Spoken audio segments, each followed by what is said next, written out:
ಎಲ್ಲವೂ ಸಾಧ್ಯ. ರಾಜಕೀಯ ಅನ್ನೋದು ಸಾಧ್ಯತೆಗಳ ಕಲೆ. ಇದನ್ನ ನಾನು ನಂಬ್ತೇನೆ. ದೃಢವಾದ ನಿಲುವು ಸಂಕಲ್ಪ ಹೊಂದಿದ್ರೆ ಒಬ್ಬನೇ ಸಾಕು. ಆತನ ಜೊತೆ 140 ಜನರು ಇರ್ತಾರೆ, ಇನ್ನು ಜಾಸ್ತಿನೂ ಆಗ್ತಾರೆ. ನೋಡೋಣ 2028ರಲ್ಲಿ ಏನಾಗುತ್ತೆ.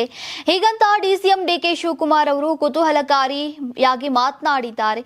ಇನ್ನು ವಿಧಾನಸಭೆಯಲ್ಲಿ ರಾಜ್ಯಪಾಲರ ಭಾಷಣದ ಮೇಲಿನ ವಂದನಾ ನಿರ್ಣಯದ ಚರ್ಚೆಗೆ ಮುಖ್ಯಮಂತ್ರಿಗಳು ಉತ್ತರವನ್ನ ನೀಡುವಾಗ ವಿರೋಧ ಪಕ್ಷದ ನಾಯಕ ಆರ್ ಅಶೋಕ್ ಅವರು ಅಧಿಕಾರ ಹಂಚಿಕೆಯ ವಿಚಾರ ಪ್ರಸ್ತಾಪಿಸಿದಾಗ ಡಿಸಿಎಂ ಡಿಕೆ ಶಿವಕುಮಾರ್ ಅವರು ಪ್ರತಿಕ್ರಿಯೆಯನ್ನ ನೀಡಿದ್ದಾರೆ.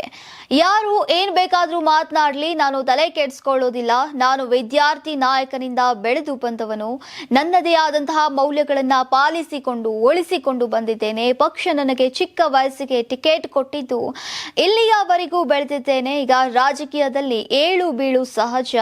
ನಾನು ಎಂತೆಂಥವರ ಏಳು ಬೀಳು ನೋಡಿದ್ದೇನೆ. ನಾನು ಬಿದ್ದಿದ್ದೇನೆ, ಎದ್ದಿದ್ದೇನೆ, ಜೈಲು ವಾಸ ಎಲ್ಲವನ್ನ ಅನುಭವಿಸಿದ್ದೇನೆ.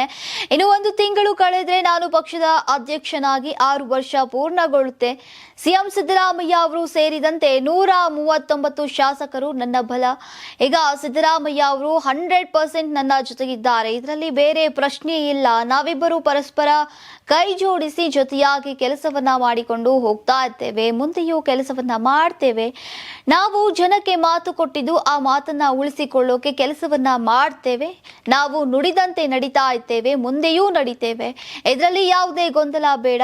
ಅವರ ಕಷ್ಟ ಕಾಲದಲ್ಲಿ ನಾನು ನಿಂತಿದ್ದೇನೆ, ಮುಂದೆಯೂ ನಿಲ್ತೇನೆ. ಅವರು ಕೂಡ ಕಷ್ಟ ಕಾಲದಲ್ಲಿ ನನ್ನ ಜೊತೆ ನಿಲ್ಲಲಿದ್ದಾರೆ ಅಂತ ಹೇಳಿದ್ರು. ಅಂತಾರಾಷ್ಟ್ರೀಯ ವಾಣಿಜ್ಯ ಮೇಳ 2026 ಫೆಬ್ರವರಿ 6, 7, 8ರಂದು ಬೆಂಗಳೂರಿನ ಅರಮನೆ ಮೈದಾನದ ತ್ರಿಪುರವಾಸಿನಿಯಲ್ಲಿ ಆಯೋಜಿಸುತ್ತಿದೆ. ಇದು ಕರ್ನಾಟಕ ಕೃಷಿ ಇಲಾಖೆ ಪ್ರಕಟಣೆ. ಯಾರಾಗ್ತಾರೆ ಎಂಎಲ್ಎ ಅಭ್ಯರ್ಥಿ 2028 ಶೀಘ್ರದಲ್ಲೇ. ಪ್ರತಿದಿನ ಒಂದೊಂದು ಕ್ಷೇತ್ರದ ಟಿಕೆಟ್ ಆಕಾಂಕ್ಷಿಗಳ ಸಂಪೂರ್ಣ ಮಾಹಿತಿ ಪೊಲಿಟಿಕಲ್ ಜರ್ನಲಿಸ್ಟ್ ಕೆಎಂ ಶಿವಕುಮಾರ್ ಅವರಿಂದ.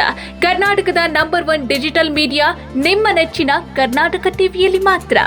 ನೀವು ಸಣ್ಣ ಆಗ್ಬೇಕಲ್ವಾ? ಅದು ಒಂದು ಉತ್ತಮ ಆಹಾರದಿಂದ ಸಣ್ಣ ಆಗ್ಬೇಕಲ್ವಾ? ಪ್ರತಿದಿನ ನಮ್ಮ ಜೀನಿ ಸ್ಲಿಮ್ ನ ಯೂಸ್ ಮಾಡಿ ಯಾವುದೇ ಸೈಡ್ ಎಫೆಕ್ಟ್ ಇಲ್ದಂಗೆ ನೀವು ಸಣ್ಣ ಆಗ್ತೀರಾ.